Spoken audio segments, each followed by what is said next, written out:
विकासाचा ध्यास आणि सर्वसामान्यांचा विश्वास।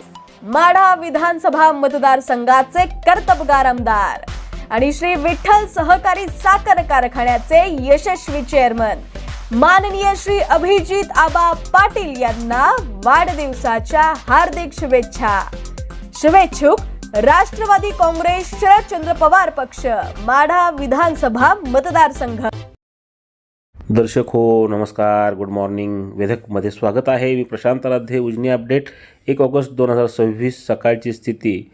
उजनी आणि वीर धरणामधून पाण्याचे विसर्ग हे कमी करण्यात आलेले आहेत। उजनी धरणातून सध्या 71,600 क्युसेकनं तर वीर प्रकल्पातून 33,000 क्युसेकनं पाणी सोडलं जात आहे। काल याच प्रकल्पांमधून 80,000 आणि वीरमधनं जवळपास 63,000 क्युसेक्सचा विसर्ग होता। त्यामुळं भीमा नदीला पूर सदृश्य स्थिती निर्माण झाली होती। मात्र आता विसर्ग कमी केल्यामुळं ती स्थिती हळूहळू पूर्वपदावर येण्यास मदत होणार आहे। उजनी धरण हे 95.39% इतकं भरलेलं आहे। मात्र दौंडची आवक ही वाढत चाललेली आहे। 88,430 क्युसेकनं उजनीमध्ये पाणी येतं आहे। वरील धरणांमधनं जे पाणी सोडलं आहे ते काल जवळपास ते 1,00,000 क्युसेक्सच्या आसपास होतं। त्यामुळे उजनीत येणारी आवक ही आता वाढते आहे।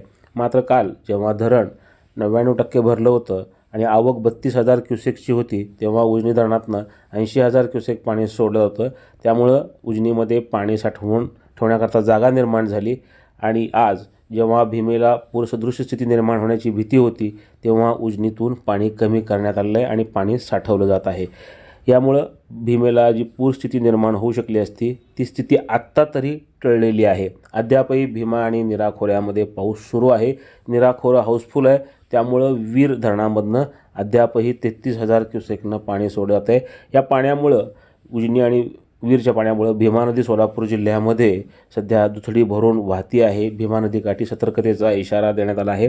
पंढरपूरमध्ये सखल भागातील लोकांना हलवण्यातही आलेला आहे। उजनी धरण हे 95.39% इतकं भरलं आहे। धरणातला एकूण पाणी साठा हा 114.76 TMCचा आहे। यातलं उपयुक्त पाणी हे 51.10 TMC इतकं आहे। आज उजनीवर 2 मिलीमीटर पावसाची नोंद आहे। या पावसाळा हंगामात एकूण 175 मिलीमीटर पाऊस हा झालेला आहे। दरम्यान वीर आणि उजनीच्या पाण्यामुळं भीमा नदी पंढरपूरमध्ये जवळपास 60,000 क्युसेकनं सध्या वाहती आहे।